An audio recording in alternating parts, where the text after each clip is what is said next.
തൊഴിൽ വേതനവും തൊഴിൽ ദിനങ്ങളും വർദ്ധിപ്പിക്കണമെന്ന ആവശ്യവുമായി തൊഴിലുറപ്പ് തൊഴിലാളികൾ. നിത്യോപയോഗ സാധനങ്ങളുടെ വില കുത്തനെ വർദ്ധിച്ചതും പ്രതികൂല കാലാവസ്ഥയിൽ കാർഷിക വിളകളുടെ ഉൽപ്പാദനം കുറഞ്ഞതും ഹൈറേഞ്ചിലെ കർഷകർക്ക് തിരിച്ചടിയായതിനെ തുടർന്നാണ് തൊഴിൽ ദിനവും വേതനവും വർദ്ധിപ്പിക്കണമെന്ന ആവശ്യം തൊഴിലാളികൾ ഉന്നയിക്കുന്നത്.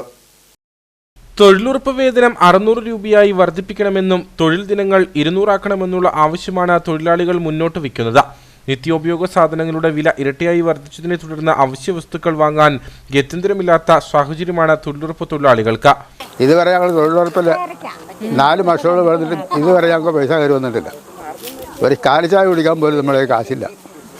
അത് ഇതിനുവേണ്ടി സർക്കാർ എന്തെങ്കിലും അത് വേണ്ട പോലെ നടപടി എടുക്കണമെന്ന് അപേക്ഷിക്കുന്നു.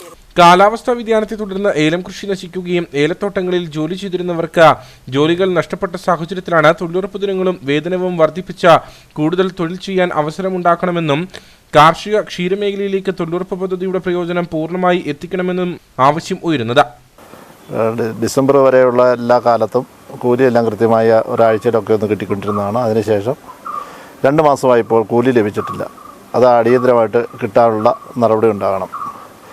അതുപോലെ തന്നെ അടുത്ത വർഷം പദ്ധതികൾ ആസൂത്രണം ചെയ്യുമ്പോൾ കാർഷിക മേഖലയിലേക്കും ക്ഷീരമേഖലയിലേക്കും ആ പ്രവർത്തനങ്ങൾ നടത്താനുള്ള ക്രമീകരണങ്ങൾ ചെയ്യാനായിട്ടുള്ള നടപടികളുണ്ടാകണം. അപ്പം നമ്മളെ സംബന്ധിച്ച് പറഞ്ഞു കഴിഞ്ഞാൽ എല്ലാ സാധനങ്ങൾക്കും ഭയങ്കരമായിട്ട് വില കൂടി, ഇരട്ടിയിലധികമായിട്ട് വില കൂടി. അപ്പോൾ സാധാരണക്കാരനെ സംബന്ധിച്ച് 346 രൂപയാണ് ഇപ്പോൾ കിട്ടിക്കൊണ്ടിരിക്കുന്നത്. അതുകൊണ്ടൊന്നും വാങ്ങാൻ പോലും തികയത്തില്ലാത്ത അവസ്ഥയാണ്. 2024 ക്രിസ്തുമസിന് ശേഷം തൊഴിലാളികൾക്ക് വേതനം ലഭിച്ചിട്ടില്ല. ഏപ്രിൽ മുതൽ ഡിസംബർ വരെയുള്ള സമയത്ത് ചെയ്ത തൊഴിലിന്റെ വേതനം 10 ദിവസത്തിനുള്ളിൽ ലഭിച്ചുകൊണ്ടിരുന്നതാണ്.